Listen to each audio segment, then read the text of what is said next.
அப்புறம் வசூல் ராஜ் எம்பிபிஎஸ்ல ரொம்ப ட்ரை பண்ணி சரண் சார்கிட்ட ட்ரை பண்ணி அதில் அசோசியேட் டேரக்டர் சதீஷ்னு அவர் தான் எனக்கு அதில் கமல் சார் கூட வர 7 கேரக்டரில் என்னையும் ஒரு ஆளாக செலக்ட் பண்ணார்.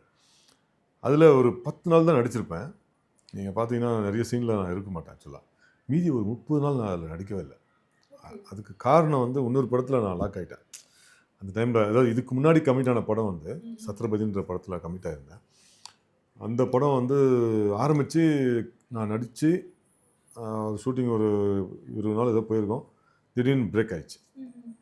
ஏதோ காரணத்தினால பிரேக் ஆகி ஒரு 5-6 மாதம் வந்து எந்த ஷூட்டிங்கும் போகாமையே அந்த படத்துக்காக வெயிட் பண்ணிட்டுருக்கேன். ஏன்னா அந்த படத்துலேயே ஒரு முக்கியமான ரோல் சரத்குமார் சாரோட ஒரு பெரிய ரோல் அது. அப்போ எனக்கு நிறைய படங்கள் வாய்ப்பு வருது. ஆனால் விடுறேன்.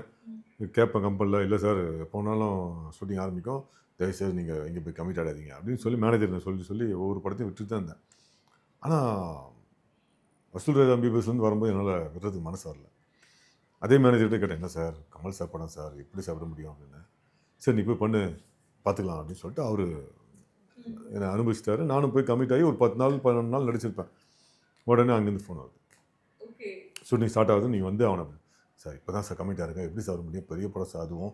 அவங்க எதுவும் சொல்லலையா சார் பரவாயில்ல அப்படின்னு? இல்லையா, சதீஷ்ன்ற அது அசோசியேட்டட் எனக்கு ரெக்கமெண்ட் பண்ணி அந்த கேரக்டர் வாங்கி கொடுத்தாரு இல்லைங்களா, அவர் அந்த ஒரே வார்த்தையிலே என்னை வந்து அப்படி ஒரு வார்த்தை, உன்னை ரெக்கமெண்ட் பண்ணி வாங்கி கொடுத்ததுக்கு எனக்கு நல்ல பேர் வாங்கி கொடுத்த சம்பத்துனார் ஃபோனில்.